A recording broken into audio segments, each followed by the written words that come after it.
Daryl est un loser sans magie dont le père est allé chercher du lait mais n'est jamais revenu, donc il a été élevé dans l'armée des démons, mais un jour, le nouveau général démon le met à la porte, donc il est obligé de rester dans un village humain où il sauve une fille et finit par débloquer ses capacités de rang SS, pour devenir l'humain le plus fort vivant. Notre histoire commence avec Daryl, qui est un soldat de 34 ans et a servi fidèlement l'armée du roi démon depuis qu'il a été recueilli bébé abandonné et élevé par l'un des 4 grands généraux démons, Grand Bassa. Malgré son long temps de service fidèle, il est coincé au bas de l'échelle dans l'armée parce qu'il n'a pas la capacité d'utiliser de la magie. Depuis le début des temps, les démons et les humains ont toujours mené des guerres les uns contre les autres. La seule différence entre les deux est que les démons peuvent utiliser la magie et les humains ne le peuvent pas. Ne possédant aucun pouvoir magique, Daryl a été méprisé par les autres généraux comme une disgrâce depuis le début. Après que son gardien, Grand Bassa, ait pris sa retraite, son fils, Bash Bassa, a assumé sa position. Dès le premier jour en tant que l'un des 4 généraux démoniaques, Bash Bassa renvoie Daryl de son poste et le met à la porte du palais. Sans foyer où retourner, Daryl erre sans but dans les bois pendant des jours. Avec peu de nourriture à manger et très peu de sommeil, dans l'espoir de commencer une nouvelle vie. Un matin, il tombe sur une femme humaine qui est poursuivie par un monstre singe. Son instinct naturel en tant que soldat le pousse à défendre la femme contre l'attaque. Sans aucune compétence magique à utiliser, il essaie d'utiliser sa force brute pour tenir le monstre à distance, mais il tombe au sol, en plein charge à cause de son corps affaibli et affamé. Le monstre le frappe, le projetant à travers. Daryl remarque une dague dans le dos de la femme tombée, bien qu'il soit considéré comme un tabou pour un soldat de l'armée du roi démon d'utiliser une arme humaine. Il la saisit et poignarde le monstre dans sa poitrine, copiant les mouvements d'un héros humain qu'il avait vu auparavant. Voyant le monstre qu'il attaquait tuer, la femme remercie Daryl pour avoir sauvé sa vie. Il essaie de partir, mais elle attrape le dos de sa cape et refuse de le lâcher jusqu'à ce qu'il accepte de revenir à son village. Elle souhaite le remercier correctement en l'invitant chez elle et en lui servant un repas. Tenté par l'offre d'un bon repas chaud, Daryl accepte d'aller avec elle. Une fois arrivé chez elle au village de luxe, elle se présente sous le nom de Malika. Il rencontre même sa mère et son père, Envil, le maire du village. Ils décident d'être très prudents autour de car ils l'attaqueront s'ils découvrent qu'il est un démon. Il explique qu'il errait dans la forêt car avait pris le contrôle de l'entreprise et l'avait licencié, le forçant à quitter immédiatement le logement fourni par la société. Reconnaissante de lui avoir sauvé la vie, Malika et ses parents insistent pour qu'il reste chez eux. Sachant qu'il n'a nulle part ailleurs où aller et personne d'autre qui se soucie de lui, il accepte leur offre. Le lendemain, Daryl et le père de Malika discutent d'emploi autour d'un café. En tant que maître de guilde du village, Envil suggère à Daryl de s'inscrire à la guilde et de devenir un aventurier, dont le travail consiste à accomplir des quêtes demandées par les habitants, allant de la collecte d'herbes à la défaite de monstres. Il croit qu'il est parfait pour le poste étant donné son physique. Il lui donne le formulaire d'inscription à la guilde, ce qui fait paniquer Daryl car seul un humain peut réussir le rituel indiqué dans le formulaire. S'il essaie, il échouera et révélera qu'il est un démon. Il essaie de trouver des excuses et de s'enfuir, mais Malika décide de l'aider en lui piquant violemment le doigt et en mettant une goutte de son sang sur le formulaire. À la grande surprise de Daryl, il réussit à effectuer le rituel et est inscrit à la guilde. Il découvre qu'il était humain depuis le début et qu'il a simplement été élevé par le démon Grand Bassa et la société des démons. Le lendemain, Envil lui donne la première leçon sur le fait d'être un aventurier. Il lui enseigne d'abord l'aura. C'est quelque chose dont tous les humains naissent, ce qui leur permet de l'utiliser en l'infusant dans leurs armes pour se battre. Le meilleur choix d'armes pour un aventurier dépend de son aura, qui peut être de 4 types, coups, piqûres, protection et frappe. Daryl prend d'abord une épée, ce qui va tester sa capacité de coup. Envil lui donne une grosse souche d'arbre à couper, en disant que couper même à moitié est un bon indicateur d'être du type coup. Bien qu'il ne sache pas utiliser une épée, Daryl infuse son aura dedans et fait un grand mouvement de coupe. Le tronc est proprement coupé de part en part, étonnant à la fois Malika et son père.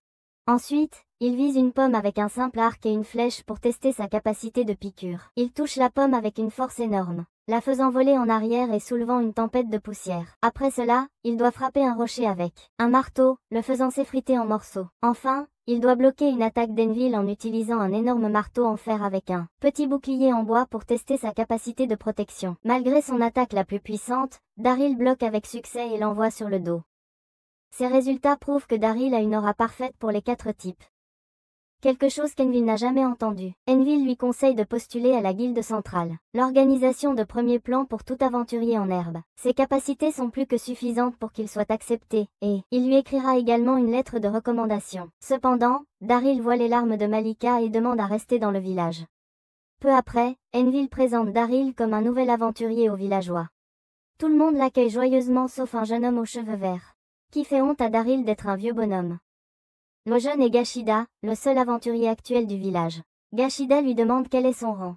Quand Daryl révèle son rang Gashida se moque de lui, et montre son rang D, lui disant de ne pas se mettre en travers de son chemin. Envil s'excuse pour le comportement arrogant de Gashida et lui donne sa première mission, collecter un tas d'herbes médicinales pour compléter une pile de demandes que Gashida refuse de faire. Daryl accepte. Envil l'avertit de faire attention en cherchant ces herbes car il y a eu plusieurs observations d'un monstre dans les bois environnants. Gashida a accepté la mission de le chasser il y a 6 mois, mais n'a pas été couronné de succès jusqu'à présent. Quand il montre la photo à Daryl, Daryl et Malika réalisent que le monstre est le même que celui qu'il a tué et dont il a sauvé Malika. Avec cela, Daryl a complété sa première mission de guilde sans même le savoir. Le lendemain, Gashida et Daryl passent en revue les quêtes avec le maître de guilde. Le maître de guilde fait en sorte que Gashida remercie Daryl d'avoir vaincu le monstre singe pour lui, gêné et frustré d'être éclipsé par un aventurier de rang E. Gashida prend une quête sur le bureau du maître, malgré ses protestations, et s'enfuit pour l'accomplir. Daryl s'enfonce dans les bois avec Malika à ses côtés, pour lui faire visiter et le guider. Il remarque qu'elle semble très à l'aise pour se déplacer dans la forêt, passant devant des buissons épineux et grimpant sur de petites falaises. Il partage qu'elle a toujours voulu être aventurière. Elle était dans les bois le jour où Daryl l'a sauvée parce que une vieille femme du village était malade d'un gros rhume. Mais Gashida a refusé d'aller chercher des herbes médicinales. Une fois qu'ils atteignent un lieu riche en herbes, ils commencent à chercher leur première herbe médicinale. Les blessures sont au-delà de toute croyance. En fouillant, elle remarque des traces de chevreuil et décide de le chasser pour le dîner. Elles finissent par traquer un chevreuil, mais ses yeux prennent une teinte rouge effrayante. Le chevreuil monstrueux saute à une hauteur massive et atterrit au-delà d'elle pour combattre un autre monstre araignée géant. Malika s'excite en tirant son poignard et court vers eux pour essayer de tuer les deux. Grâce surtout à Daryl, elle tue les deux monstres et les ramène au village. Gashida s'enfuit en pleurant comme un bébé parce que son projecteur a été volé à nouveau. Les jours passent, et Daryl s'adapte bien à la vie du village. Le seul problème est le refus de Gashida de travailler avec Daryl. Un jour, Daryl arrive au bureau pour voir Inval stressé. Il explique qu'une quête urgente concernant un monstre de la faux de la mort de feu très dangereux dans les bois du village a été émise. Puisqu'il est très puissant, sa chasse est limitée au rang C et supérieur. Mais le village n'en a aucun. À cause de cela, la quête a été confiée à la guilde de la ville voisine, qui a déjà dépêché ses aventuriers pour l'entourer. Gashida a fini par voir la quête lorsqu'il était au bureau de la guilde et est parti rapidement. Ce qui a inquiété le maître de la guilde qu'il essaie de le chasser. Il s'abaisse et interfère avec les plans de la autre guilde. Un tel incident pourrait causer un conflit entre les deux guildes, et le maître de guilde sera tenu responsable. Daryl se porte volontaire pour aller chercher Gashida en sécurité. Malika lui donne des fournitures médicales qu'elle a fabriquées à partir des herbes qu'ils avaient collectées avant son départ. Daryl se dirige vers la zone où la faux de flamme a été repérée. Il est surpris de voir une grande piste laissée par le monstre, et se demande où sont les aventuriers de l'autre guilde. Il voit Gashida qui crie et court vers lui avec le monstre qui le poursuit. Daryl tient bon et se prépare à combattre le géant serpent, mais il l'ignore et continue de suivre Gashida. Gashida essaie de l'atteindre avec une flèche, mais la flèche rebondit simplement sur ses écailles dures. Daryl attaque par derrière mais inflige une blessure trop superficielle. Le monstre essaie de frapper Daryl avec sa queue, et il essaie de la bloquer avec son épée, ce qui la casse. Daryl prend l'un des morceaux tranchants et utilise les capacités de piqûre et d'impact pour lancer le morceau dans la bouche du monstre et faire exploser ses entrailles. Ça fonctionne, et le monstre faux faucheur de feu périt à ses pieds. Après cela, Daryl applique l'antivenin que Malika a donné à la morsure de Gashida, et verse des herbes hémostatiques sur ses autres blessures pour arrêter l'hémorragie. Avec cela, il retourne au village. Le lendemain, Gashida vient à la maison et salue Daryl en disant « grand frère », disant qu'il lui doit la vie et souhaite travailler sous ses ordres après sa guérison. En parallèle, au palais du roi démon, l'un des 4 généraux revient après avoir été contraint de fuir un combat contre le parti d'un héros puissant. Elle attribue sa défaite au nouvel assistant des 4 généraux car il n'a pas bien repéré l'ennemi et n'a pas signalé qu'un nouveau lancier avait rejoint le parti. Blashbassa le renvoie immédiatement, ce qui en fait le 4e ou 5e assistant renvoyé depuis le licenciement de Daryl. Un des généraux, Daryl, suggère de réembaucher Daryl, disant qu'il a toujours exécuté ses tâches parfaitement, qu'il était doué en stratégie, et qu'il s'occupait aussi de leur santé. Cependant, Blashbassa le déteste tant que son sang-bout et refuse de considérer cette option. Une nuit, Daryl demande au maire pourquoi le village a tant de maisons vides. Le maire explique qu'au-delà du village, il y a une mine de mithril, un métal très précieux aux propriétés mystérieuses. Les humains l'utilisent pour fabriquer des armes de qualité supérieure avec des performances inégalées, tandis que les démons l'utilisent pour créer des équipements magiques. Cela a conduit à des disputes entre les humains et les démons pour le contrôle de la mine.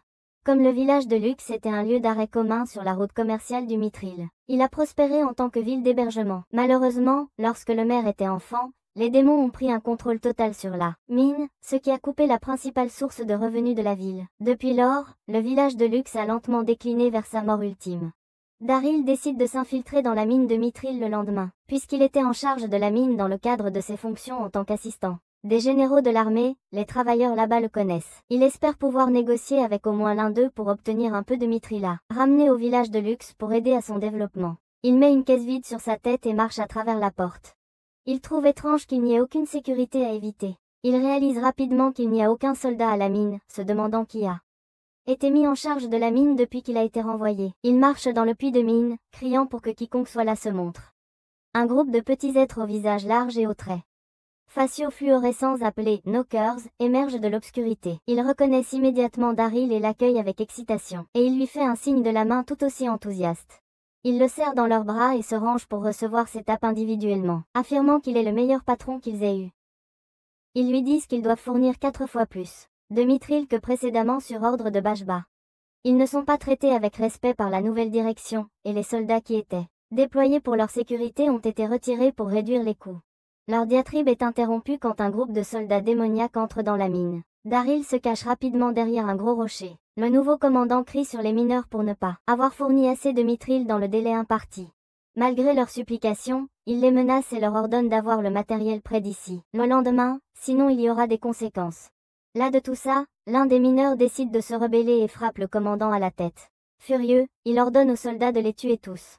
Sachant que les mineurs n'ont aucune chance contre des soldats entraînés, Daryl interrompt le premier sort magique en lançant une pelle sur le soldat. Il apparaît alors devant eux avec une épée, portant un masque en tissu pour cacher son identité. Il demande aux démons de se retirer, disant qu'il ne les poursuivra pas s'ils le font. Mais s'ils continuent d'attaquer, ils devront faire face à lui. Le commandant se moque simplement de lui et ordonne à ses soldats de poursuivre leur attaque. Certains des soldats commencent à lancer des sorts, mais Daryl sait qu'il nécessite une concentration maximale pour les lancer. Tant qu'il peut briser leur concentration, cela devrait aller. Cependant, l'un des knockers essaie d'attaquer un soldat qui a presque terminé son rituel. Daryl pense qu'il est trop tard pour le sauver, mais le soldat le repousse avec un coup de pied. En voyant cela, Daryl réalise qu'ils ont été entraînés en tant que soldats honorables, tout comme ils l'étaient. Il essaie de faire appel à leur morale en les exhortant à ne pas tuer les knockers, car ce sont des civils non combattants, et les tuer ferait d'eux des meurtriers et non des soldats. Cela semble fonctionner jusqu'à ce que le commandant attaque Daryl, et menace les soldats de les attaquer.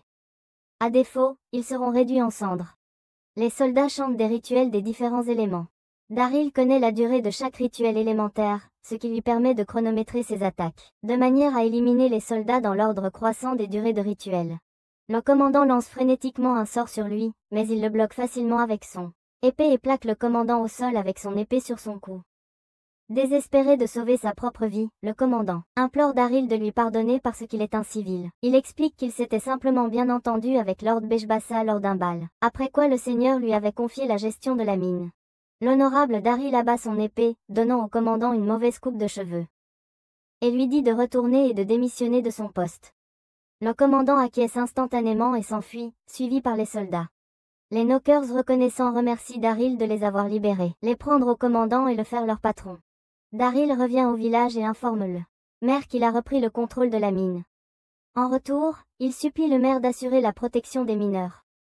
Ainsi, la mine de mithril revient sous contrôle humain pour la première fois depuis des décennies. Les mineurs sont autorisés à rester là en tant que guides, puisqu'ils connaissent toute la disposition de la mine.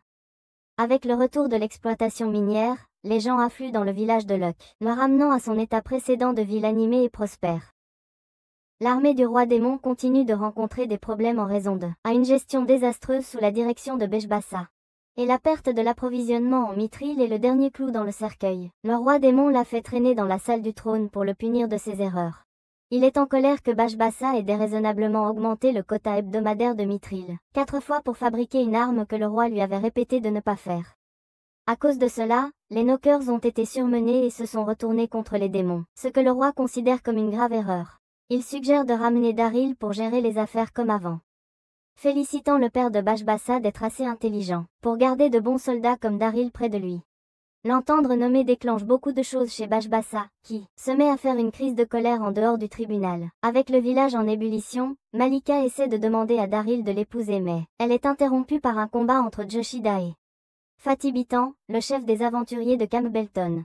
Après avoir appris que le village de Luck ne compte que 2 aventuriers de Randé, Fatibitan se moque de leur capacité en disant que l'incident de la mine de mithril n'était qu'un coup de chance, leur disant qu'ils vont prendre le dessus sur tous les travaux liés aux mines. Daryl rétorque en faisant remarquer que tuer le monstre de la faux Morpheu était la mission des aventuriers de Campbellton, mais c'était entièrement pris en charge par lui et Joshida. Fatibitan est laissé sans voix et est contraint d'abandonner sa revendication sur la mine. Le lendemain, Monsieur Bisfried, un diplomate de la guilde centrale, rencontre Daryl. Il a été envoyé pour négocier des conditions avec les knockers, mais ils sont trop fatigués pour parler à quiconque sauf à Daryl. Daryl explique qu'ils font preuve de prudence car ils ont été exploités par l'armée des démons et ne peuvent donc pas faire confiance aux étrangers. Ils considèrent Daryl comme leur sauveur face à leur oppresseur démoniaque, ce qui leur permet de lui faire confiance. Bisfried demande à Daryl d'être un intermédiaire entre les knockers et la guilde lors des négociations, et Daryl accepte. Dès que Daryl arrive à la mine et demande aux knockers de bien vouloir écouter ce que Monsieur Bisfried a à dire, ils acceptent immédiatement de coopérer. En quittant la mine, Daryl entend une annonce au nom du roi démon, pardonnant aux knockers leur trahison et les encourageant à revenir et à travailler pour les démons. Daryl reconnaît la voix et court pour la chercher. En effet, l'annonceur est son ancien ami de l'armée, Rizit. Rizit construit un grand mur d'eau déchaîné entre lui et l'aventurier, lui demandant de se retirer. Daryl lui dit de se calmer et révèle son identité. Rizit, réalisant que c'est lui, serre son vieux ami dans ses bras, et lui dit à quel point il s'est inquiété pour lui. Daryl dit à Rizit la vérité, qu'il est en réalité un humain. Bien que choqué, Rizit promet de garder le secret.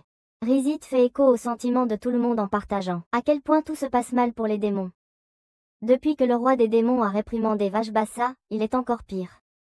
Rizit a été envoyé ici par le roi des démons pour se réconcilier avec les knockers et résoudre tous les griefs. Maintenir une bonne relation avec des demi-humains comme les knockers est essentiel pour le succès du démon. Il essaie de convaincre Daryl de revenir, disant que l'une des 4 généraux, Lady Doroi, plaide en faveur de son retour. Cependant, Daryl décline l'offre, disant qu'il a une nouvelle vie maintenant. Rizit essaie d'utiliser sa magie pour forcer Daryl à venir avec lui, mais Daryl utilise ses nouvelles compétences avec Laura pour l'arrêter. Il a un autre plan. Daryl amène Rizit chez Monsieur Bafrid et présente son idée. Il suggère que les humains devraient utiliser leur monopole sur le mithril pour en vendre une partie à les démons à un prix 4 fois supérieur à la valeur du marché. Les deux soulignent comment le mithril est une ressource essentielle pour les humains et les démons, donc les démons viendront sûrement essayer de reprendre la mine. Cela entraînerait une autre bataille et d'innombrables morts. Au lieu de cela, les humains pourraient fournir une petite portion de mithril pour éviter un tel résultat violent. Rizit assure que les démons ont un besoin urgent de mithril et seront prêts à payer le prix élevé. Fidibitan, qui était de garde, proteste contre cette idée et attaque Rizit avec une dague que Daryl bloque. Monsieur Bafrid ordonne à Fidibitan de s'arrêter, en soulignant qu'il n'a été engagé que pour la sécurité et l'escorte, et accepte l'idée de Daryl. Le lendemain, Monsieur Bafrid donne instruction à Daryl de trouver l'ancien atelier de mithril et de le remettre en marche. Cependant, lorsqu'il y arrive, Fidibitan est déjà arrivé avec les forgerons de Campbellton et l'a revendiqué. Le maire explique que la mine de mithril était autrefois gardée par Campbellton, mais maintenant que Daryl a repris le contrôle. Fidibitan est plus ferme concernant l'atelier. Un vieil homme nommé Smith vient au village commun. Expert mithril Smith sur demande de la guilde centrale. Il demande à Daryl de le laisser travailler au chantier, mais il apprend que le chantier est sous le contrôle de Campbellton, et que elle, aventurier de rang supérieur, ne l'écoute pas. Smith dit à Daryl de le conduire au chantier et promet de montrer ça. Négociation infaillible, mais il supplie simplement l'arrogant Fidibitan de lui permettre de travailler là-bas. Fidibitan le repousse largement et ne lui permet que de travailler dans un coin du chantier. Mais Smith est ravi de pouvoir travailler avec du mithril à nouveau. Les autres Smiths ont des difficultés à forger le métal, alors Smith démontre de la manière appropriée en forgeant une grande épée. Daryl est émerveillé par la facilité avec laquelle son aura est absorbée par elle, et tranche à travers un grand arbre sans ressentir aucune résistance. Fidibitan s'excuse d'avoir sous-estimé Smith plus tôt et le supplie de venir travailler dans l'atelier, mais il refuse en raison de son impolitesse initiale. Il demande également à Daryl de lui rendre la grande épée car elle ne convient pas bien à lui. Plus tard, Smith révèle que son véritable objectif est de créer la meilleure arme de sa vie pour Daryl, à utiliser avec son aura parfaite des 4 types. Pendant son temps à l'atelier, il a réussi à dérober un peu de mithril, et son assistant a installé un petit espace de travail à la maison. Il a apporté un four à éthanol, un type de matériel magique disponible sur le marché noir. Cependant, il ne peut pas l'utiliser car cela nécessite une source magique. Daryl appelle Rizit pour fournir la source magique requise, qui accepte de le faire. Une seule fois parce que c'est la demande de son ami Daryl. Plus tard dans la journée, Fidibitan dit à Daryl de s'associer à Campbellton et de combattre la guilde centrale, affirmant qu'ils gardent la plupart des bénéfices de la mine pour eux-mêmes. Il promet que Campbellton traitera mieux le village de Lux s'il accepte de former une alliance. Daryl décline, disant qu'il ne peut pas s'allier avec quelqu'un qui a blessé tant de personnes qui lui tiennent à cœur. Furieux, Fidibitan jette son gant par terre et fait relever Daryl, avant de l'inviter à la place du village le lendemain. En rentrant chez lui, Daryl apprend que c'était ainsi que les hommes se défiaient en duel. Le maire explique les règles d'un duel. Le duel se poursuit jusqu'à ce qu'un des participants se rende ou ne puisse plus se battre. L'issue du duel sera très probablement utilisée pour décider de la propriété de la mine. Si une personne est tuée dans un duel, le tueur n'est pas accusé du crime. Ainsi, les gens utilisent les duels comme une occasion de satisfaire une vengeance personnelle. Inquiet pour la vie de Daryl, tout le monde lui conseille de se retirer du duel. Ce qui signifierait que Campbellton prendrait le contrôle de la mine. Daryl insiste pour participer, et Smith lui apprend à utiliser une arme en mithril pour le duel. Le lendemain matin arrive, et les deux adversaires se rencontrent sur la place. Fidibitan est armé d'un bouclier et d'une lame en partie faite de mithril. Daryl sort un couteau en mithril pur, apparemment simple et petit, tandis que Fidibitan se moque de son arme. Daryl lance un rocher que Fidibitan ne remarque que lorsque celui-ci explose près de son visage. Fidibitan se précipite pour attaquer, mais Daryl le force à reculer alors qu'il fait s'allonger la lame de son couteau. Fidibitan trouve une ouverture et tente de frapper avec son arme, mais Daryl bloque efficacement avec le couteau. Il suit avec une attaque sur le bouclier de Fidibitan, faisant éclater celui-ci en deux. Smith donne des commentaires en arrière-plan et explique que le couteau qu'il a fabriqué est appelé l'épée d'Hermès, et n'est pas une arme ordinaire. Il l'a conçue de manière à ce que l'aura du porteur puisse modifier sa forme, et comme Daryl a une aura parfaite, il n'y a aucune limite aux formes que peut prendre l'épée. Daryl tranche la lame de Fidibitan en morceaux, mais l'un de ses aventuriers lui lance une longue épée en mithril. Daryl transforme son épée en fouet et brise la longue épée de Fidibitan lors de sa première attaque, marquant ainsi sa victoire rapide. Fidibitan a pris beaucoup trop de L à ce stade et le duel est déclaré terminé. Nalaka est aux anges et serre Daryl dans ses bras tout en le félicitant. Plus tard, M. Bisfried du Guilde centrale s'excuse sincèrement auprès de Daryl pour l'incident et dit que Campbellton et sa guilde seront punis. Daryl demande s'il peut choisir la punition, demandant que la guilde soit obligée de réparer les dommages causés par le duel à la maison.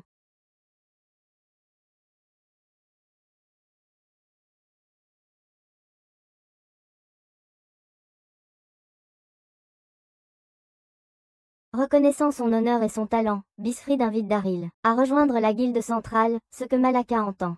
Daryl dit qu'il aura besoin de temps pour y réfléchir. Cette nuit-là, pendant que Daryl se détend dans le sauna, Malaka entre et demande à lui parler. Elle dit que qu'il va rejoindre la guilde centrale, elle veut passer plus de temps avec lui avant qu'il parte.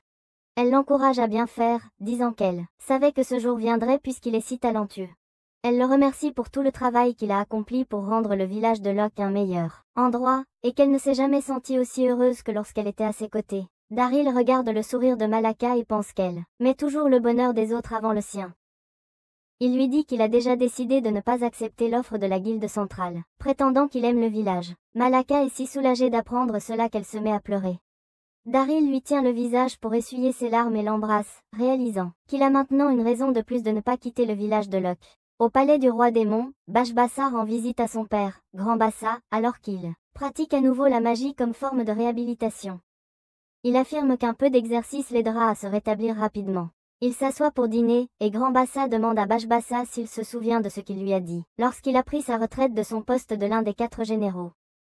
Bashbasa se rappelle qu'il lui avait dit que Daryl était la plus grande chance de sa vie et que le lui passer était une façon de lui transmettre cette bonne fortune et de célébrer sa nouvelle position. Grand Bassa lui demande comment va Daryl, et Bashbasa assure frénétiquement qu'il s'en sort bien en servant les généraux.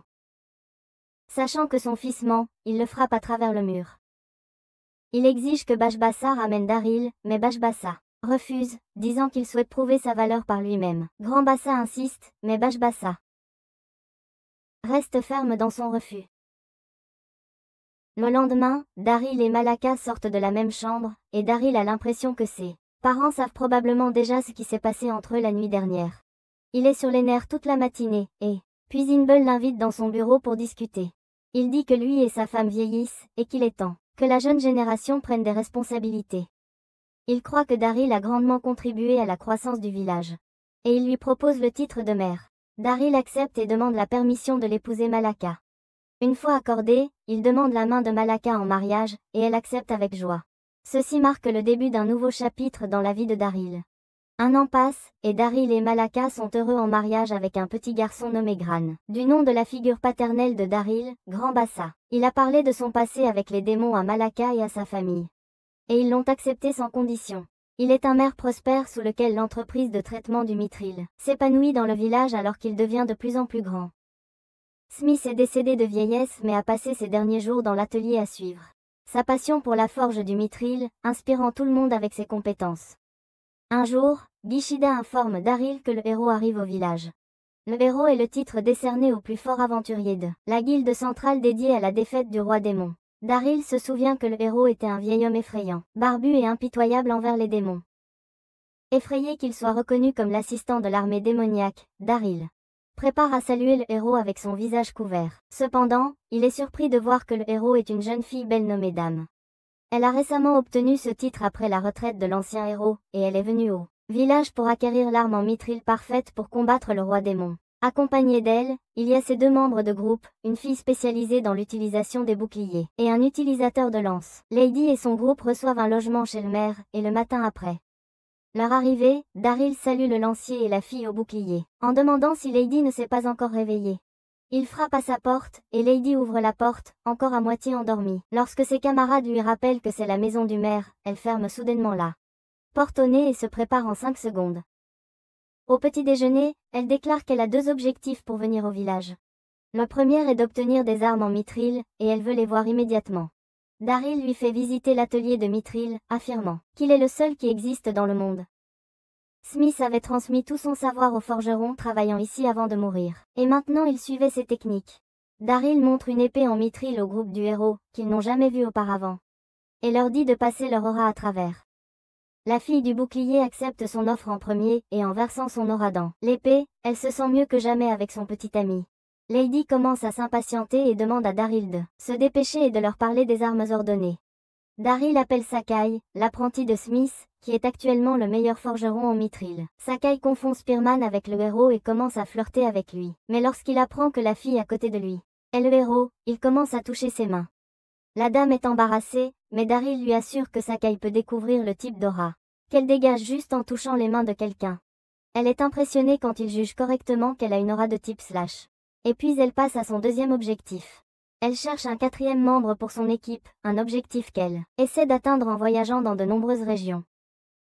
Juste au moment où elle dit cela à Daryl, Gashida entre la forge, et il dit à Lady de le laisser faire.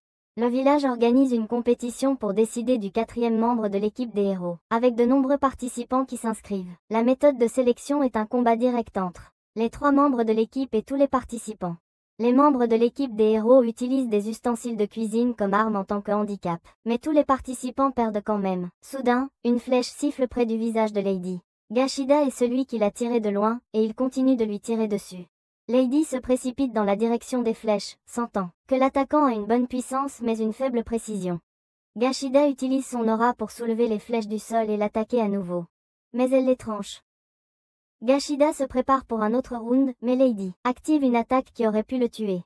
Daryl reconnaît son attaque et est obligé d'intervenir pour sauver la vie de Gashida, et il lance une pomme pour interrompre l'attaque de Lady. Gashida vient en pleurant et s'excuse auprès de Daryl d'avoir déshonoré le village. Mais Daryl le félicite pour ses efforts en tant que l'aventurier le plus fort du village. En moins d'1 an, Gashida est passé du rang D au rang B. Lady refuse de croire que quelqu'un d'autre que Daryl soit la personne la plus forte du village, et elle lui demande d'avoir un combat en tête-à-tête avec elle. Il refuse, disant qu'il est déjà à la retraite en tant qu'aventurier, mais Lady l'attaque quand même pour le tester. Daryl bloque son attaque et la contourne en utilisant son arme changeante de forme. Ils sont à égalité, et Lady donne tout ce qu'elle a, et tranche une montagne pour toucher Daryl. Lady reconnaît sa force, et pour le forcer à la montrer, elle abandonne le sabre en bois et sort son véritable sabre alors qu'elle se prépare à utiliser sa plus puissante attaque, Skyran. Daryl a déjà vu cette attaque plusieurs fois de la part de l'ancien héros, et la contre-attaque avec sa propre version. Leurs attaques se neutralisent, mais Lady est choquée de le voir utiliser le même mouvement que l'ancien héros. Elle lui propose avec enthousiasme le dernier poste dans son équipe, et ses membres demandent également à Daryl de les rejoindre, mais il refuse poliment et rentre chez lui. La nuit, Lady et son groupe lui rendent visite alors qu'il est en train de nourrir son fils et lui demande à nouveau de les rejoindre. Daryl insiste sur le fait qu'il est déterminé à rester avec sa famille et à voir son fils grandir. Lady lui demande s'il a d'autres raisons de ne pas les rejoindre, et il répond que tout le monde dans le village compte sur lui, et il ne peut pas les abandonner, même pour rejoindre le groupe de héros. Lady est frustrée et dit à Daryl qu'il gâche son potentiel en restant dans le village, et elle déclare qu'elle ne s'arrêtera pas d'essayer de le recruter. Dans son esprit, il ne souhaite également pas combattre les démons qui autrefois étaient sa famille, comme Rizit, Grand Bassa, et Lady Doroi, qui était l'une de ses proches amies malgré le fait qu'elle soit sa supérieure. Doroi disait toujours à Daryl que les sourires des enfants étaient ce pourquoi il se battait, pour protéger, et c'est pourquoi il ne peut jamais se retourner contre l'armée du roi démon. Lady ne peut pas croire qu'il y ait quoi que ce soit de plus important que de vaincre le démon King et décide de suivre Daryl pour en savoir plus sur lui. Tout au long de la journée suivante, elle le regardait aider les villageois dans leurs courses et secourir ceux qui sont en difficulté. Daryl visite d'abord la forge, où il donne une séance de conseil à Sakai, dont la santé mentale s'effondre sous le stress de produire des armes de qualité pour ses clients. Après cela, il se rend à la salle de la guilde, où son beau-père nettoie le sol, mais il se fait mal au dos en le faisant, alors Daryl reprend son travail inachevé. Il fait toutes sortes de choses, de réparer les clôtures des gens à s'occuper de chats errant, et Lady comprend que Daryl croit vraiment. Son plus haute fonction est de prendre soin de son peuple. Ce soir-là, elle souhaite discuter de quelque chose avec lui en privé et l'invite à la cascade. Elle lui demande où il a appris la technique Skyran. Il prétend qu'il l'a apprise en imitant son style, mais elle fait remarquer qu'elle était différente du sien et ressemblait davantage à celle du héros précédent, à Lancel. Sa technique était si raffinée qu'on l'appelait le Skyran de l'empereur, et Daryl ne savait pas que c'était une telle affaire car Alancel utilisait cette attaque dès le début du combat. Quand Daryl dit qu'il n'en sait rien, Lady devient en colère et pointe son épée vers lui.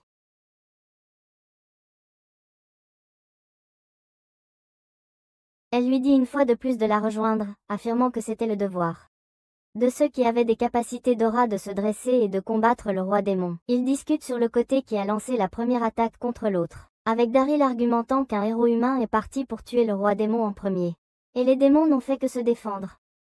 Lady rejette cela, soulignant que l'un des généraux démoniaques, Bessitin, avait inutilement tué la femme et le fils d'Alancel, ce qui l'a transformé en un monstre sans pitié cherchant à venger la mort de sa famille. Malgré tout, il n'a jamais trouvé le corps de son fils. Daryl répond qu'il a une fois combattu des soldats démoniaques à la mine de Mithril, et ils ont refusé de tuer des non-combattants.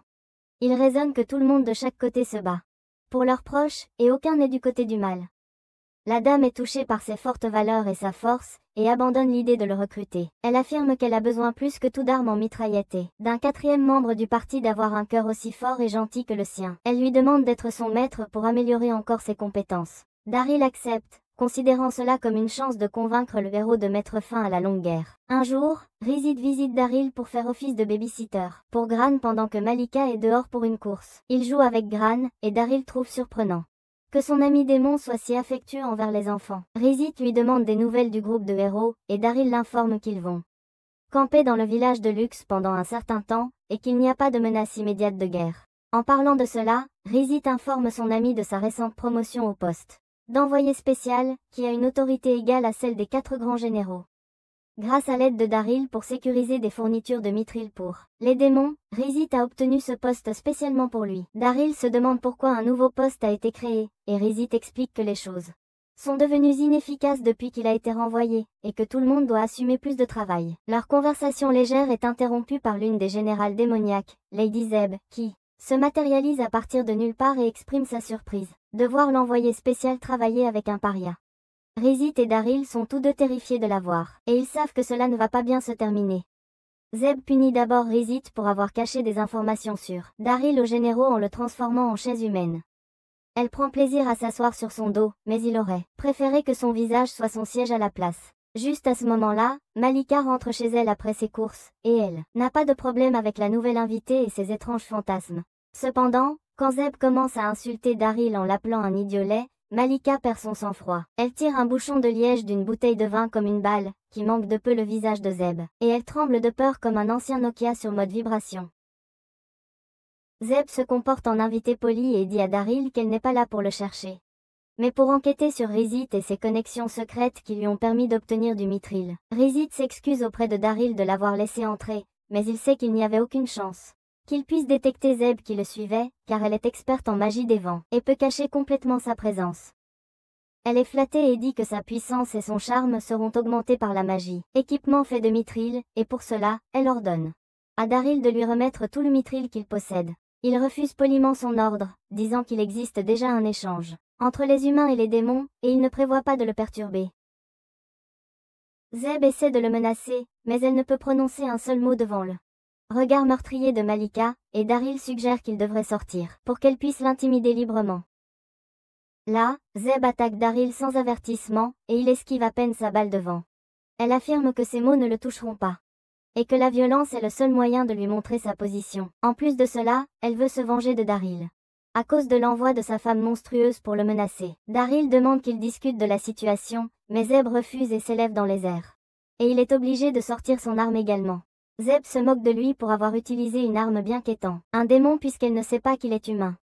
Il saute vers elle avant qu'elle ne puisse l'attaquer et fait semblant de la frapper. Zeb utilise une barrière de vent, mais le geste de trancher de Daryl n'était qu'une feinte, et il pointe son arme sur elle pour mettre fin au combat instantanément. Zeb essaie d'échapper à l'embarras en disant qu'elle n'était pas prête et demandant un match revanche, et elle vole encore plus haut. Il n'y a aucun moyen qu'elle puisse battre Daryl, et après avoir été vaincue quelquefois, elle décide de changer de stratégie. Elle vole à nouveau et déclare qu'elle va balayer tout le village et ensuite prendre le contrôle de tout le mithril. Zeb lance une puissante GE accent aigu au Storm, mais Daryl la contre avec son Skyrand de l'Empereur, et la GE accent aigu au Storm est absorbée par sa forte aura. Zeb est horrifiée d'être vaincue même après avoir utilisé son sort le plus puissant, et elle tombe, incapable de faire face à sa perte. Daryl saute et la rattrape, et Rizit les sauve, en évitant qu'il ne s'écrase au sol avec son magie de l'eau. Zeb se met ensuite à faire une crise et commence à pleurer, et Daryl n'a d'autre choix que de la consoler en lui vendant du mithril en échange de sa promesse de garder le secret sur lui et ce village. Zeb veut également une arme en mithril comme son épée Hermès, et Daryl l'emmène à la forge et demande à Sakai de fabriquer une arme pour elle qui peut utiliser la magie. Cependant, il réalise que c'est presque l'heure du retour des héros de leur visite dans la ville voisine, et cela serait embêtant s'il rencontrait l'un des 4 généraux démoniaques.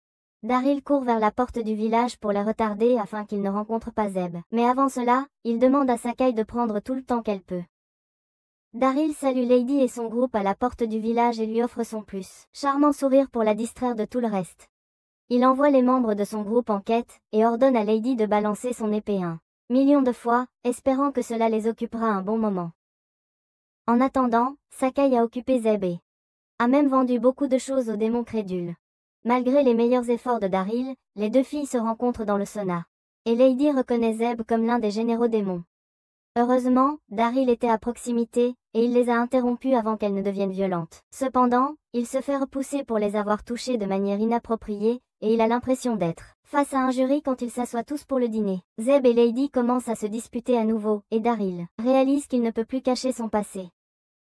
Il leur informe qu'il est un humain élevé par des démons, et les filles ont du mal à le croire. Lady comprend sa situation mais veut quand même qu'il jette Zeb dehors puisqu'un démon n'a pas sa place dans un village humain. D'un autre côté, Zeb refuse de reconnaître la fille comme une héroïne. Malika frappe une marmite de ragoût sur la table pour les intimider afin qu'ils ne dérangent pas la paix de sa maison et leur dit de se battre, pour parvenir à un accord mutuel. Les filles n'ont aucun problème avec ça, et Daryl se porte volontaire pour être l'arbitre, puisqu'il veut qu'elles promettent de ne pas essayer de tuer leur adversaire. Il refuse de prendre parti dans le duel et dit qu'il ne veut pas que quelqu'un meure. Lady est rapide à accepter sa suggestion, mais Zeb refuse de promettre quoi que ce soit. Daryl lui dit de dire au revoir à mithril dans ce cas. Et Malika refuse de lui donner à manger jusqu'à ce qu'elle accepte. Les deux filles acceptent de se battre selon les règles de Daryl. Le matin, mais les jeux d'esprit commencent immédiatement. Ils finissent leur repas et se précipitent ensuite vers la forge pour faire fabriquer des armes en mithril par Sakai pendant la nuit. Lorsque Daryl arrive à l'endroit désigné pour le duel le matin, il découvre que Sakai est si épuisé qu'il ne peut que gémir et se plaindre. Alors que Daryl le sauve des deux filles avides de combat, il les fait honte pour l'avoir fait travailler comme les enfants dans les ateliers clandestins chinois. Le duel commence avec Zeb et Lady déchaînant leur pleine puissance en utilisant l'équipement en mithril que Sakai a fabriqué pour elle. Lady se couvre d'aura, et Zeb manifeste des ailes en utilisant sa magie du vent et se positionne dans le ciel. Elle attaque Lady avec des sorts de magie du vent, mais elle les contre avec Skyran. Les filles passent ensuite au combat rapproché, et Zeb bloque l'attaque de Lady avec ses ailes magiques. Elle continue à se battre, et Malika arrive avec du popcorn et des snacks pour profiter du spectacle. Elle est surprise de voir que Zeb et Lady sont également à égalité, et personne n'est capable de prendre le dessus sur l'autre. Chacune porte de bons coups à son adversaire, et, finalement, elles utilisent toutes leurs attaques ultimes. La collision crée de forts vents, et la fille bouclier du groupe de héros. Et Daryl érige des barrières pour se protéger. Le bruit fort réveille son fils, Gran, qui est attiré par les cruches des deux filles qui se battent. Il saute vers elles alors qu'elles se font face, mais à ce moment-là, un gros rocher détaché à cause de leur attaque précédente commence à tomber vers lui. Daryl protège Gran, et Lady et Zeb se précipitent aussi pour les sauver du rocher. Zeb disperse le rocher avec sa magie du vent. Et Lady voit que même les démons peuvent être bons et gentils. Heureusement, personne n'est blessé, et Gran ne peut s'empêcher de rire parce qu'il s'est trop amusé juste maintenant. Il pensait que Zeb et Lady jouaient ensemble et voulaient les rejoindre. Ils rient de ce qui vient de se passer, parviennent finalement à une compréhension mutuelle, et décident d'arrêter de se battre. Les deux anciens ennemis s'entendent bien en tant qu'amis, et Daryl pense que le duel n'aurait pas pu se terminer de meilleure façon que cela. Il était une exception, mais le fait que Lady et Zeb deviennent amis prouve que les humains et les démons peuvent vivre ensemble en harmonie, et son rêve MLK d'une société où tout le monde vit en paix pourrait devenir réalité.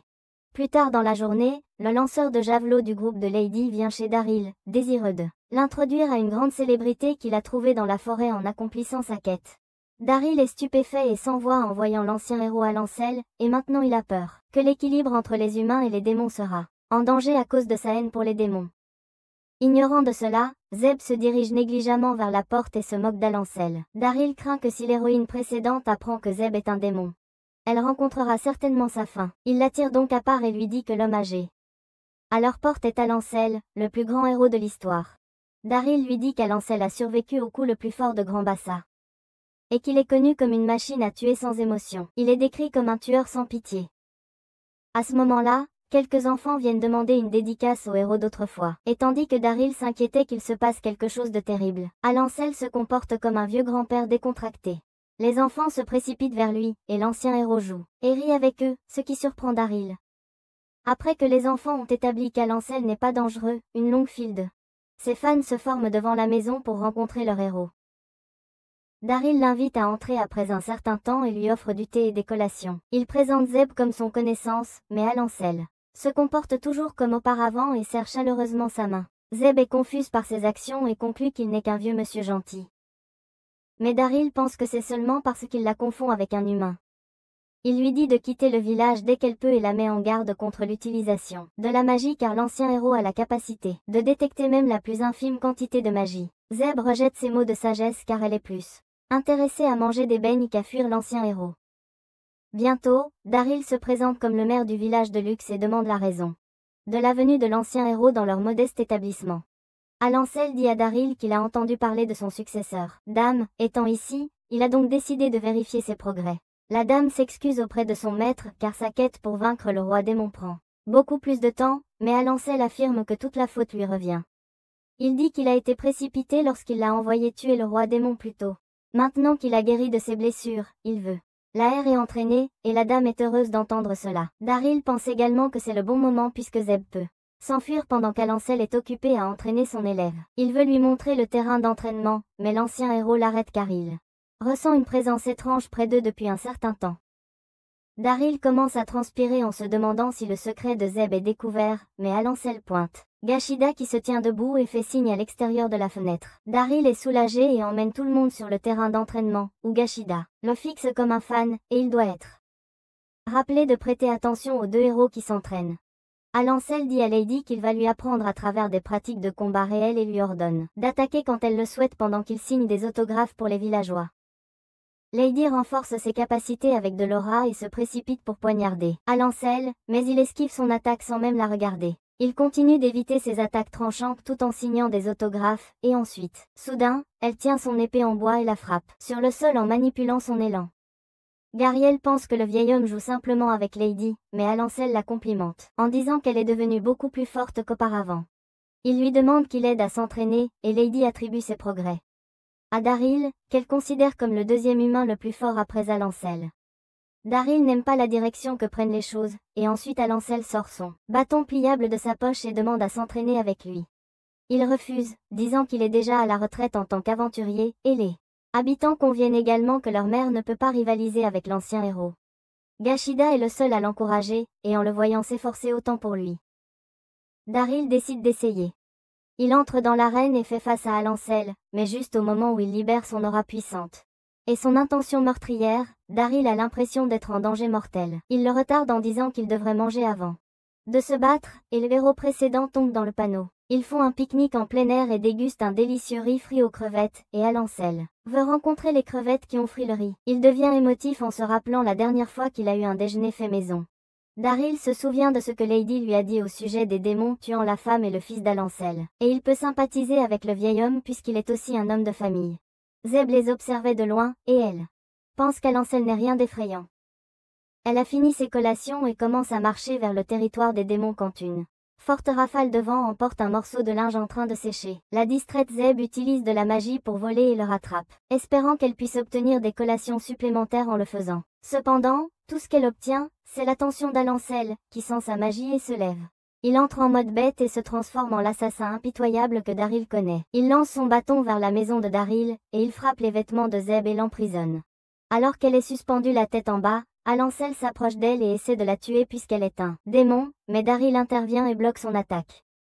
Le héros lui dit de s'écarter et de le laisser tuer le démon, et même si Daryl voit l'ombre de la mort dans l'ancien héros, il refuse de laisser quiconque mourir dans son village. Il a déjà vu Alancel en action auparavant, mais cette fois-là, il était toujours derrière Grand Bassa, et cette fois, il devait se débrouiller tout seul. Daryl demande à Alancel de l'écouter, mais il casse un morceau de la clôture et commence à marcher vers lui.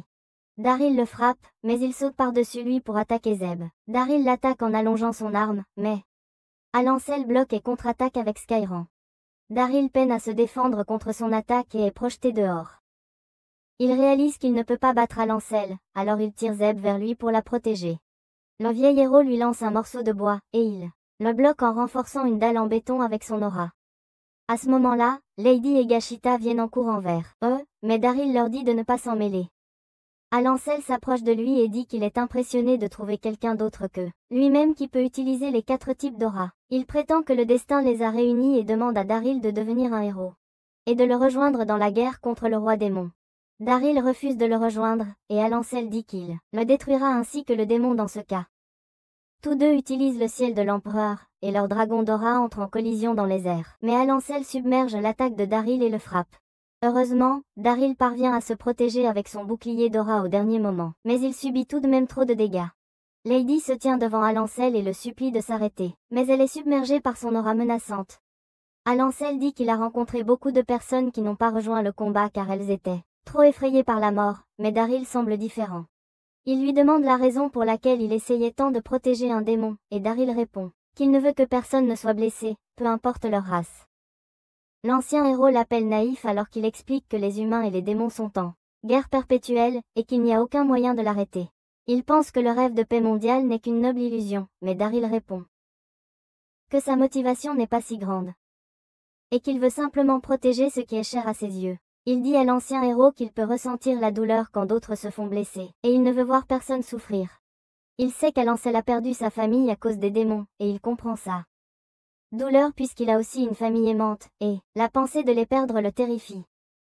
Daryl ajoute qu'en ce moment, Zeb est aussi un ami précieux pour lui, et il serait profondément triste s'il la perdait. C'est pourquoi il ne veut que personne des deux côtés ne souffre de la même chose.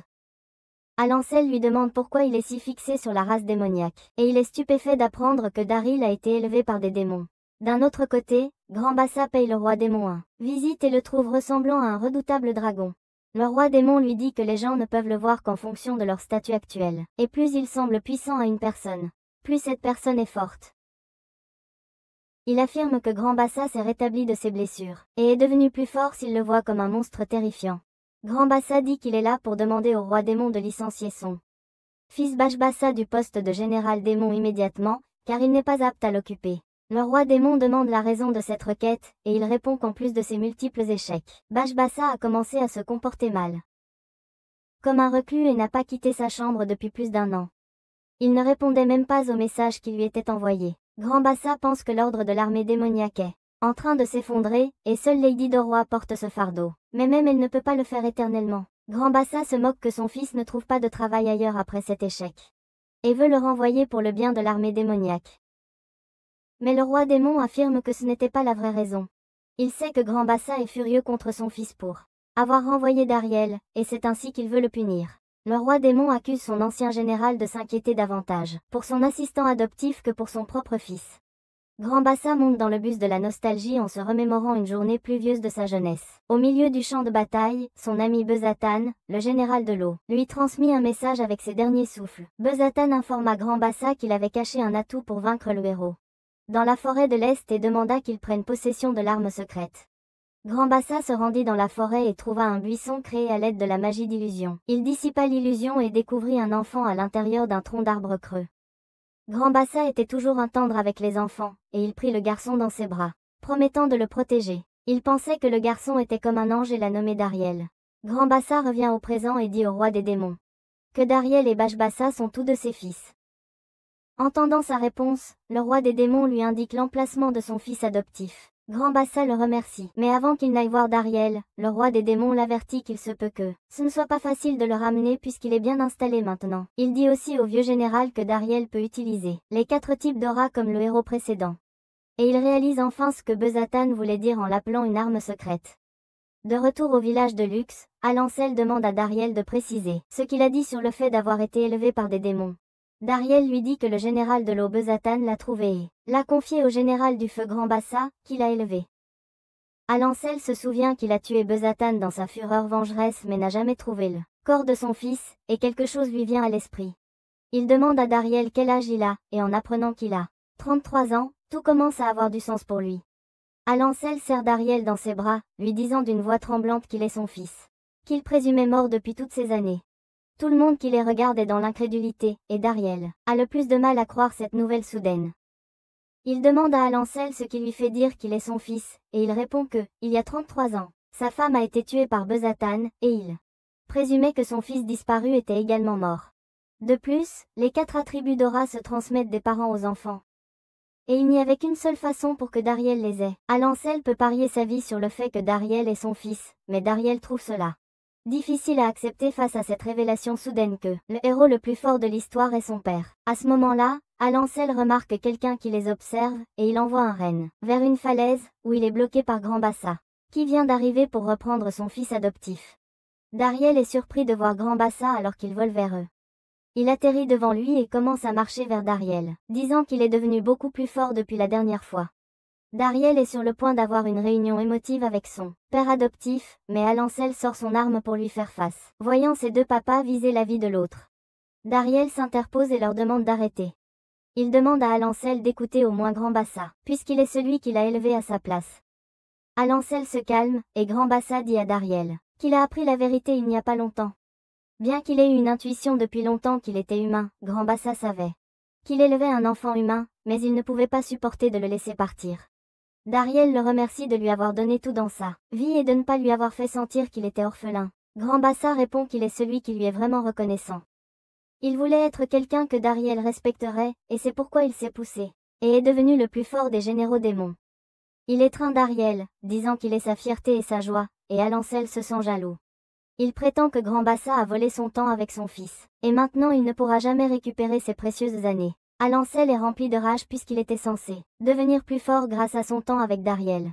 Et au lieu de cela, il gagne en force à cause de sa rage et de son amertume. Grand Bassa lui demande de libérer sa rage sur lui car il doit payer pour les crimes hideux de Bézitin contre sa famille. Il lui demande même de chercher le bonheur auprès de son père. Alancel et Grand Bassa se préparent à se battre, espérant mettre fin à leur voyage, et Dariel veut essayer d'arrêter cela. Heureusement, Malika arrive sur les lieux juste avant que les deux hommes ne s'affrontent et les arrose d'eau pour les calmer. Elle leur dit de cesser immédiatement de se battre car ils n'auraient pas envie de montrer leur haine devant leur petit-fils. Malika les présente à Gran et dit qu'ils sont ses grands-pères, et Dariel trouve enfin le moyen de mettre fin à leur bataille une bonne fois pour toutes. Il demande à Grand Bassa de renoncer à mourir pour expier les crimes de son ami. Et il demande à Alancel de revivre sa paternité en tant que grand-père. Alancel tient son petit-fils dans ses bras, et Dariel remercie sa femme de gérer le conflit, et elle le serre dans ses bras avec bonheur, l'envoyant à l'hôpital à nouveau. Pendant ce temps, Babassa est enfin sorti de sa grotte, et il apprend que son père a demandé au roi des démons de le renvoyer pour incompétence. À cause de sa stupidité, l'armée des démons ainsi que l'ordre social était en train de s'effondrer, et le serviteur dit que si Dariel était ici, les choses pourraient encore être résolues. Babassa essaie de l'ignorer et ordonne au chef de préparer de la nourriture pour lui. Mais le chef dit que ses factures sont en retard, et qu'il pourrait bientôt être renvoyé de son travail, donc il ne peut rien ajouter d'autre à sa note. Le chef ajoute que lorsque Dariel était ici, il veillait à ce que toutes les factures soient payées à temps, et maintenant ils doivent être plus prudents avec les profiteurs. Entendre le nom de Dariel blesse encore plus l'ego fragile de Babassa, et il déchaîne sa magie pour faire exploser le restaurant Démon Chic. Il sort de l'immeuble en flammes, maudissant tout le monde pour avoir favorisé Dariel et l'avoir insulté. Il déclare qu'il fera souffrir tous ceux qui l'ont insulté, et puisque Dariel a été celui qui l'a le plus insulté, il lui prendra tout. En utilisant le livre dans sa main, Babassa réveille un pouvoir interdit dans sa droite. Il dit que simplement exiler Dariel était une erreur. Et il prévoit de corriger son erreur en le tuant. De retour au village de Luxe, Grand Bassa et Alancel ont oublié leur passé. Et ils jouent joyeusement avec Gran pendant que Dariel fait soigner ses blessures. Les deux vieux hommes se battent maintenant pour l'attention de leur petit-fils, et Alancel devient jaloux puisque son petit-fils porte le nom d'un démon. Gran s'irrite des deux vieux hommes et commence à pleurer parce qu'il a besoin d'un changement de couche. Juste à ce moment-là, Rizik appelle Dariel, et Gran veut lui parler aussi. Cela rend ses grands-pères jaloux, et Grand Bassa menace de brûler Rizik. Crisp pour être trop proche de son petit-fils sans son approbation. Plus tard, tout le monde dîne ensemble, et Dariel découvre que ses trois pères seuls boivent ensemble, avec Inbel coincé entre les deux hommes les plus forts de cette époque. Il commence à boire, mais la chope de bière d'Inbel est écrabouillée lorsqu'il trinque avec Alancel et Grand Bassa. Ils se saoulent rapidement et deviennent bêtes, puis commencent à parler de Dariel. Grand Bassa raconte des anecdotes sur l'enfance de Dariel, et Alancel remercie son ancien ennemi d'avoir élevé son fils en un homme accompli. Il se serre la main, oubliant tout ce qui s'est passé entre eux auparavant.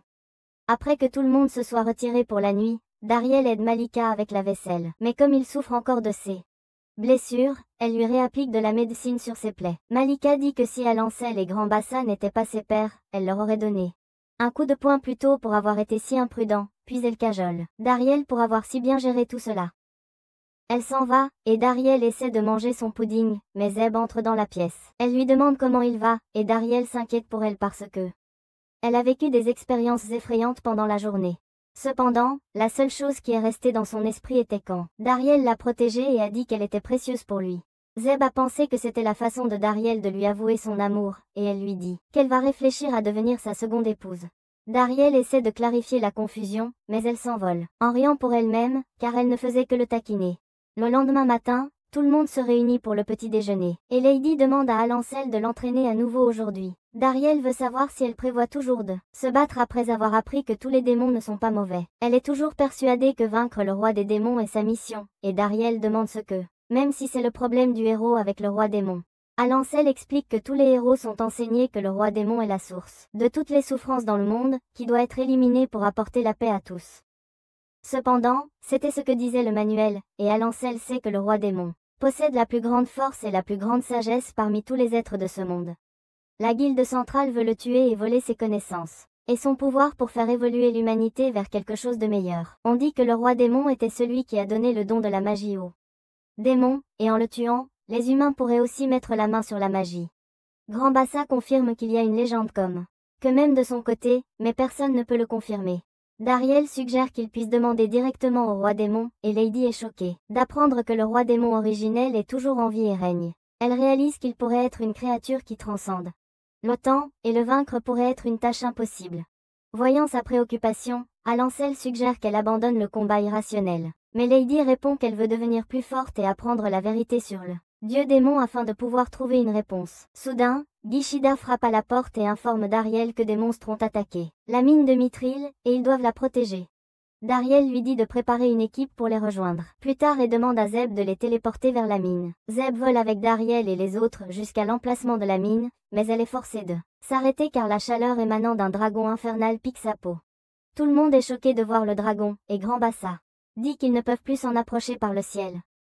Ils atteignent les portes de la mine à pied, et Dariel apprend des soldats blessés que les Knockers sont toujours piégés à l'intérieur. Il s'inquiète pour eux et part les sauver, tandis que le reste de son groupe décide d'abattre le dragon en attendant. Dariel court vers la mine, souhaitant que les Knockers soient en sécurité, et Alancel le rejoint, prétendant qu'il veut s'occuper de son fils plus qu'il ne veut combattre le dragon. Dehors, Grand Bassa a quelques soupçons sur l'origine du dragon, mais Lady ne peut pas attendre les renforts et se précipite pour le vaincre. Elle demande à Zeb de les assister, et elle crée des prises pour eux en utilisant la magie. Secha attaque le dragon avec sa lance, mais cela n'a aucun effet, puis Lady utilise Skyran contre lui. Même son attaque n'arrive pas à faire une égratignure au dragon, et Zeb les sauve de la contre-attaque du dragon en les faisant voler vers la sécurité. Le dragon utilise son souffle de feu contre eux, et la fille du bouclier se jette pour protéger son groupe. Son armure est immédiatement réduite en cendres, et Grand Bassa intervient pour les sauver. Il utilise sa magie pour prendre le contrôle du feu du dragon et le défie à un combat, l'appelant par le nom de la bête de flamme magique, Salamandre. Pendant ce temps, Dariel et Alancel ont atteint la mine, où les Knockers sont encore vivants, mais ils se trouvent de l'autre côté d'un tas de décombres. Alancel essaie d'enlever les décombres en utilisant ses capacités, mais soudain, le dragon infernal apparaît juste à côté d'eux. Dariel dit qu'ils doivent s'en occuper avant le sauvetage, et le père et le fils utilisent leur ciel d'empereur en tandem pour faire tomber le dragon du ciel. Tout le monde est étonné lorsque le dragon tombe au sol, et puis Dariel se tient devant lui sans une once de peur. Il tend la main vers le dragon dans une tentative de l'apaiser. Mais le comportement du dragon change soudainement, et alors qu'il s'apprête à atteindre Dariel, il se détourne et s'envole vers son nid. Tout le monde est heureux d'avoir gagné, mais Lady prétend avoir ressenti quelque chose comme de la haine émanant du dragon. Dariel n'a ressenti aucune haine, mais il a éprouvé quelque chose de nostalgique. Grand Bassa a un pressentiment, et il décide de retourner au château du roi démon avec Zeb pour enquêter, tandis que le groupe de Dariel s'occupe de sauver les Knockers. Les Knockers sont ravis d'avoir été secourus et acclament Dariel comme leur sauveur, mais il se sent coupable de ne pas avoir pu tout protéger. Alancel pouvait sentir comment il se sentait, et il a conseillé à son fils de ne pas prendre toutes les responsabilités sur lui. Il suggère à Dariel de demander de l'aide aux autres si nécessaire. Mais ensuite un homme signale que son ami est porté disparu. Il a été vu pour la dernière fois dans les mines, et Dariel part à sa recherche avec les Knockers et laisse la surface à son père. D'autre part, Grand Bassa est revenu à son manoir, et il trouve Bash Bassa avec son œil démoniaque éveillé et un tatouage sur le visage. Il demande à son fils s'il est entré dans la chambre des secrets, et quand Bash Bassa feint l'ignorance, Grand Bassa frappe le mur pour lui donner un avertissement. Zeb ne connaît même pas la chambre des secrets, et Bash Bassa lui dit que c'était une chambre secrète cachée à l'intérieur du château du roi des démons. Elle contenait les types de sorts de magie les plus puissants, appelés malédictions. Les malédictions étaient comme la roulette russe et donnaient à l'utilisateur un grand pouvoir, mais venaient avec un grand risque, donc elles étaient scellées.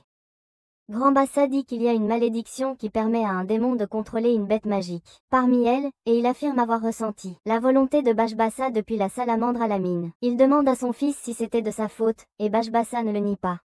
Grand Bassa en a fini avec son attitude de connerie, et il se plaint que même s'il a un talent pour la magie, il le laisse se perdre. Contrairement à Dariel, qui utilise tout au mieux, ses mots frappent exactement là où ça fait mal, et Bash Bassa se remémore un incident de son enfance, qui l'a convaincu que son père favorisait Dariel par rapport à lui. Sa jalousie augmente, et il s'en prend à son père, l'accusant de prendre le parti des humains, comme il l'avait vu à travers les yeux de la salamandre. Grand Bassa se fiche de ces accusations et lui dit que utiliser le sort de synchronisation des esprits pour contrôler des monstres affaiblit l'esprit et le corps. Il met en garde Bash Bassa qu'il va bientôt devenir mentalement instable, et ne sera plus capable de se distinguer des autres personnes. Grand Bassa est considéré comme inapte à être un général démon car il a utilisé l'hexagone interdit, et a mis en danger la vie de nombreux démons innocents et d'humains. Il l'attaque avec sa magie de feu. Bash Bassa fait à nouveau appel aux salamandres, et le monstre absorbe l'attaque de feu. Il déclare qu'il va tuer l'ancien héros et le héros actuel en une seule attaque, ce qui suffira amplement pour prouver ses capacités à tous. Bash Bassa chevauche le salamandre et s'envole même. lorsque son père et Zeb essaient de lui faire entendre raison. En même temps, Dariel et les Knockers cherchent les personnes disparues à l'intérieur de la mine, mais la mine commence à gronder et ils décident de s'enfuir. C'est alors qu'une voix forte leur ordonne de s'arrêter, et Dariel se retourne pour découvrir un visage de pierre géant sorti des parois de la mine qui veut parler avec lui. Qui nie connaître quelqu'un de ce nom et s'enfuit en portant les Knockers avec lui. Le visage de pierre utilise sa puissance pour bloquer leur chemin et ensuite se présente comme la bête magique de la terre, Gigantomasia. Il accuse Dariel pour l'attaque récente de la bête magique de feu Salamander, qui a brûlé son corps même s'il était de vieux amis. Dariel s'excuse pour ce que le dragon a fait à lui, mais il ne croit pas que ce soit de sa faute. Gigantomasia affirme que Salamandre reflétait la rage du lanceur qui l'a invoqué, et que cette rage était dirigée vers Dariel. Cependant, Gigantomasia l'avertit d'un grand danger qui se dirige vers le village de Luck et lui demande de lui montrer un morceau de mithril, qu'il prétend faire partie de son corps. Dariel sort son épée Hermès, et Gigantomasia est fasciné et flatté de voir à quel point elle a été bien faite. Il confère ses pouvoirs à l'arme en mithril et enlève certaines restrictions de sa structure pour la rendre encore plus puissante. Dariel a beaucoup de questions, mais Gigantomasia refuse de lui dire quoi que ce soit d'autre et disparaît ensuite, rendant son esprit normal. En parallèle, les Knockers ont trouvé la personne disparue, et alors qu'ils se préparent à la secourir, Dariel reçoit un appel de Grand Bassa, qui révèle que c'était Bashbassa qui avait invoqué le dragon et l'avait envoyé ici. Grand Bassa lui apprend que Bashbassa a utilisé un sort interdit pour contrôler l'un des 4 monstres magiques élémentaires afin de tuer les héros. Dariel réalise que le sentiment nostalgique qu'il avait ressenti chez Salamander était ce qu'il ressentait autrefois chez Bashbassa, et il comprend qu'il le poursuivait. Maintenant, il comprend que c'est le danger qui approche le village de Luck, car Bashbassa veut détruire tout ce qui est précieux pour Dariel. Dariel arrive à la maison et dit à son beau-père d'évacuer tous les villageois pendant qu'il va s'occuper de son frère adoptif. Malika avait déjà préparé son équipement, et elle a mis leur alliance de mariage sur son doigt en signe de lui dire qu'elle est toujours avec lui. Elle le pousse en avant, lui disant de terminer ses affaires rapidement, et ensuite de revenir vers elle en sécurité. Dariel se tient à la porte du village de Luck avec les aventuriers et le groupe des dames, attendant l'apparition du dragon. Il vient bientôt à leur rencontre, et au-dessus de lui se trouve Bashbassa. Il salue Dariel de manière décontractée puis se plaint qu'il fait trop sombre pour voir son visage et utilise une large gamme de sorts destructeurs comme ampoule. Lolancel connaît bien ce sort de ses combats avec Grand Bassa. Et il se demande si la force de Bashbassa rivalise avec celle de son père. Il veut vaincre le général du feu, mais Dariel veut juste en parler pacifiquement. Bashbassa remarque son alliance et commence à applaudir en le félicitant. Dariel ne comprend rien, et Bashbassa le confuse encore plus avec ses bavardages incohérents sur le fait que les personnes avec de plus grandes responsabilités sont plus endommagées lorsqu'elles tombent. Il déclare qu'il tuera d'abord la femme de Dariel et qu'ensuite il brûlera son village avant de le traquer. Dariel se souvient de la demande de Grand Bassa de s'occuper de son fils idiot, et il voulait vraiment répondre à cette demande. Mais maintenant, il n'y a aucun moyen qu'il puisse le faire. Il libère son aura et transforme son épée Herme en un fouet, déterminé à arrêter Bashbassa quoi qu'il en coûte. En réponse, le général démon ordonne à la salamandre de voler vers le village et de le réduire en cendres. Dariel utilise son fouet pour attraper la jambe de la salamandre, mais Bashbassa est convaincu qu'il ne peut rien faire de plus qu'avec une arme insignifiante. Cependant, Dariel reçoit de l'aide de ses amis magiciens et lance le dragon sur le sol puisque Seb et Grand Bassa sont revenus au village pour le soutenir. Dariel utilise Skyran contre Bashbassa, qui le contre avec son attaque de feu. Ils sont engagés dans un combat, et Dariel l'attire pendant que il demande à ses amis de s'occuper de la bête magique. Ils sont séparés des autres, et là, Dariel s'excuse auprès de Bashbassa. Pensant qu'il était en colère à cause de l'incident de la mine de mithril, il veut réparer cela en ouvrant des négociations officielles, mais apprend que Bashbassa ne savait même pas qu'il était derrière l'incident. Dariel est à bout de nerfs et lui demande pourquoi il le ressent si mal si ce n'est pas à cause du mithril, et Bashbassa déclare que sa mission n'est pas si petite. Il veut mettre fin à la guerre entre les humains et les démons en tuant les héros et en détruisant l'humanité, afin d'être salué comme le plus grand général démon de l'histoire. Cependant, il ressent le besoin de s'occuper de Dariel avant cela, car il n'a pas réussi à se débarrasser de lui correctement la dernière fois. Bashbassa active sa magie et lance des boules de feu sur Dariel, qui les tranche avec sa épée, mais une grosse explosion de feu le submerge. Malgré sa défense et l'envoie s'écraser. Bashbassa lance une rafale de boules de feu sur lui et pousse Dariel à travers la forêt. Il utilise une puissante explosion souterraine pour le lancer dans les airs, puis l'éjecte avec un autre sort puissant. Dariel s'écrase dans les collines voisines, mais il n'a pas subi beaucoup de dégâts. Bashbassa se présente devant lui pour expliquer son plan glorieux et maléfique. Il a d'abord passé une année entière à chercher le sort de synchronisation des esprits dans la chambre des secrets, puis à voyager à travers le monde pour trouver Salamandre et le soumettre. Au lieu d'être intimidé, Dariel est impressionné par son travail acharné et sa détermination. Il fait l'éloge de Bashbassa, l'appelant l'utilisateur de magie le plus talentueux et assidu qu'il ait jamais vu, mais ajoute qu'il est un peu distant par rapport à son environnement. Bashbassa trouve ces mots condescendants et utilise une puissante magie du feu contre lui en lui ordonnant de se taire. Dariel se souvient de sa vie heureuse dans le village, et refuse de subir cette défaite sans réagir. Il lâche le ciel de l'empereur sur Bashbassa et le projette loin, mais s'inquiète toujours pour lui. Soudain, une puissante rafale de vent balaye toute la fumée de la précédente explosion, et Dariel découvre Bashbassa rayonnant d'une étrange énergie. Dans sa rage, il commence à se transformer, avec des cornes poussant de sa tête et une épaisse queue musclée sortant de son dos. Bashbassa dit que c'est sa dernière carte maîtresse qu'il cachait pour tuer les héros, et il n'a jamais pensé qu'il l'utiliserait si tôt. Dariel est toujours en admiration et en terreur en voyant le Bashbassa transformé, et il se demande ce qui va se passer ensuite. En même temps, le reste des combats fait face à Salamandre. L'utilisateur de bouclier du groupe de Lady lance plusieurs barrières autour du dragon afin qu'il ne puisse pas voler et les attaquer depuis le ciel. Salamandre rugit pour l'effrayer, mais Gashita tire une volée de flèches pour le forcer à fermer sa bouche. En voyant tout le monde donner le meilleur de soi, Alancel se sent étrange, qu'il peut enfin se battre sans sa rage folle. Et en plus de cela, il se tient côte à côte avec son plus grand ennemi. Grand-Bassa trouve également l'idée d'un front uni entre humains et démons, attrayante, et ensuite les deux vieux hommes rejoignent la bataille. Ils évitent le souffle de feu du dragon et sautent vers lui, où Alancel le rend étourdi avec sa rapidité fulgurante et puis le frappe, avec une attaque appelée un éclair adamantin. L'attaque fait perdre l'équilibre à la salamandre et la distrait, et profitant de cette ouverture, Grand-Bassa utilise un puissant sort et invoque un pilier de feu infernal sous ses pieds. L'attaque parvient à vaincre le salamandre, même si elle est aussi de type feu. Tout le monde est émerveillé par le pouvoir du vieux général, mais ensuite il remarque une gigantesque boule de feu et le lumineux pilier d'aura à un autre endroit. De retour à l'endroit de Dariel, il a réalisé que l'apparence démoniaque de Bashbassa était à cause du Hex. Bashbassa l'attaque avec sa queue, et Dariel bloque son attaque, et ils sautent tous les deux. Bashbassa traite Dariel d'imbécile incompétent qui ne peut pas utiliser la magie, et le fait qu'il continue à sourire même après cela l'exaspère. Dariel bloque son point de feu, mais Bashbassa le repousse avec sa queue. Il dit au général démon qu'il n'a aucun talent alors qu'il a tout. Mais Bashbassa n'est pas d'humeur à écouter la raison. Il utilise la magie de feu infernal signature de son père, et Dariel réalise qu'il doit utiliser toute sa force pour l'arrêter. Il charge sa lame d'Hermès avec de l'aura, et elle se transforme en une très longue lame de lumière. Dariel frappe Bashbassa avec, et une énorme explosion secoue toute la zone, mais la boule de feu infernal n'a pas encore disparu, et au lieu d'être défait, le général démon s'est encore transformé. Dariel suppose que son attaque précédente a accéléré le processus du maléfice, et maintenant Bashbassa ressemble lui-même à une bête magique. Il se jette sur Dariel avec une grande vitesse et le fracasse au sol avant de le lancer sur la colline voisine. Bashbassa l'attaque là aussi, et alors que Dariel le retient, il demande qu'il cesse de causer plus d'angoisse à Grand-Bassa.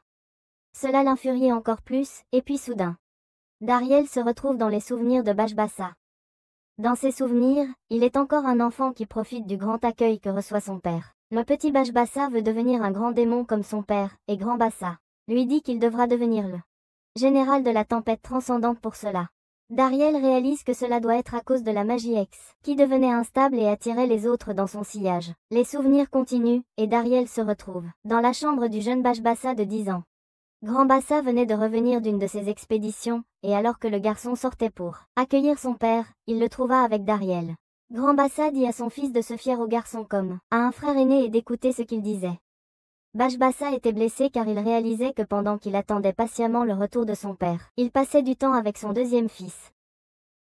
Il a décidé de travailler dur pour rejoindre l'armée démoniaque et être avec son père, mais cela ne plaisait pas du tout à sa mère, qui se sentait ignorée par sa famille. Bashbassa est quand même parvenu à gravir les échelons de l'armée démoniaque et est devenu l'un des 4 généraux. Mais son père a pris sa retraite et l'a remis à nouveau à la garde de Dariel. Il était dévasté que son père ne veuille pas qu'il reste à ses côtés. Et après avoir vu tout cela, Dariel a finalement compris ses sentiments. Il réalise que Bashbassa était toujours seul et aspirait à de l'affection, et que personne ne l'avait remarqué. Dariel le plaint, mais Bashbassa lit ses pensées et recule, en lui disant de ne pas se plaindre pour lui. Il voit cela comme sa façon d'atteindre Bashbasa et l'attaque. Alors qu'il lui apprend que Grand Bassa était toujours inquiet pour lui. Dariel le compare même à un Lancel, qui pensait que son fils avait été emporté par des démons alors que c'était simplement une malentendue. Rien de tout cela n'a d'effet sur Bashbasa, mais ensuite le gantelet de mithril de Dariel commence à briller, et ses souvenirs atteignent le général démon.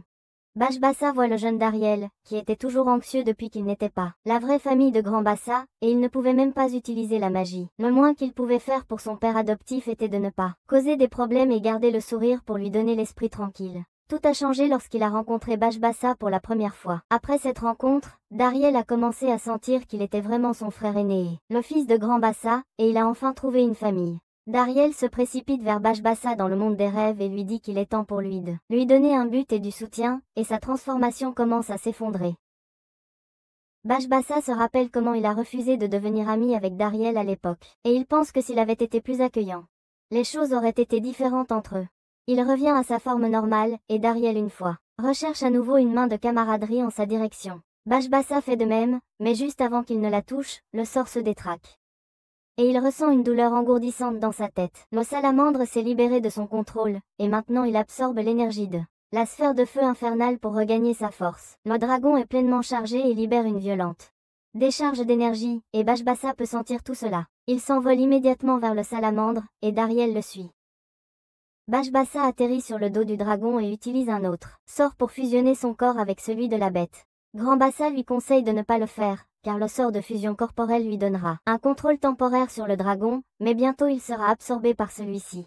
Bashbasa s'envole avec le dragon, et Dariel arrive sur les lieux quelques instants plus tard. Le général démon a enfin retrouvé ses esprits, et il prévoit de se sacrifier pour corriger toutes les erreurs qu'il a commises jusqu'à présent. Mais il est aussi heureux d'avoir pu parler ouvertement avec Dariel. Soudain, il se retrouve éjecté du dragon.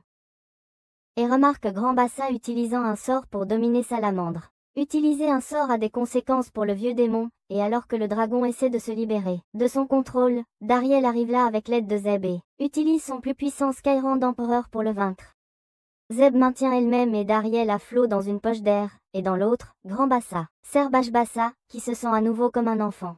De retour chez lui, la nouvelle de la victoire de Dariel a atteint Malika, qui prépare ses meilleurs plats pour servir son mari. Juste au moment où elle a la plus petite idée qu'il est dehors, elle se précipite vers lui. En détruisant leur porte, Dariel est agréablement surpris de l'avoir accéléré vers lui si rapidement.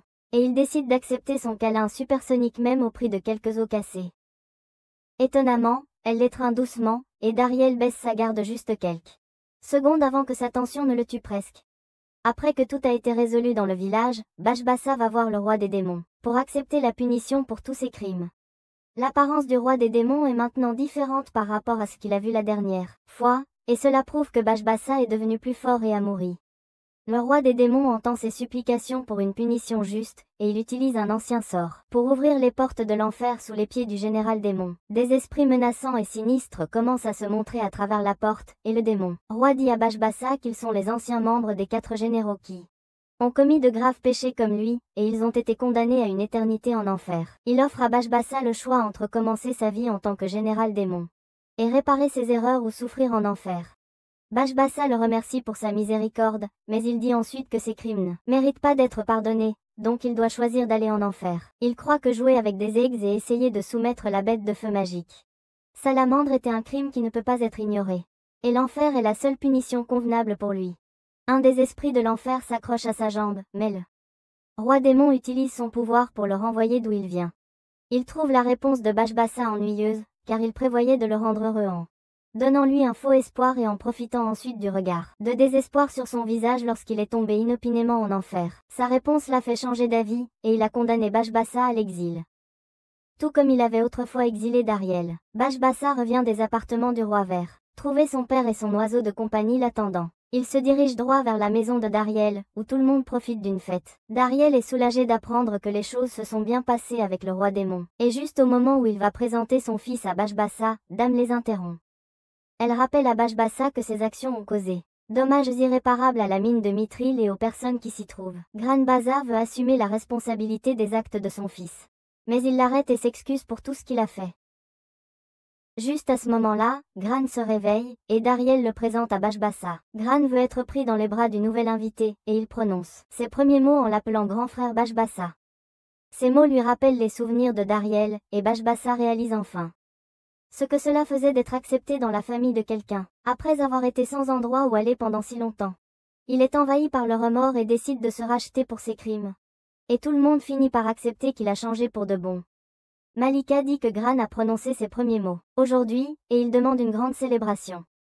Dariel sait exactement ce qui rendrait les célébrations meilleures, et il commande à Gashida de peindre le portrait de leur famille avec ses talents de peinture rapide. Dariel pense qu'ils se souviendront du portrait et se rappelleront le jour où Gran a prononcé ses premiers mots et que leur famille est devenue complète. Il festoie pour célébrer cette belle journée, et le lendemain matin, Bashbassa part en voyage pour expier ses péchés. Il veut aider les gens et les nains qu'il a blessés par sa négligence. Agissement, puis voyager à travers le monde et devenir plus comme son frère aîné.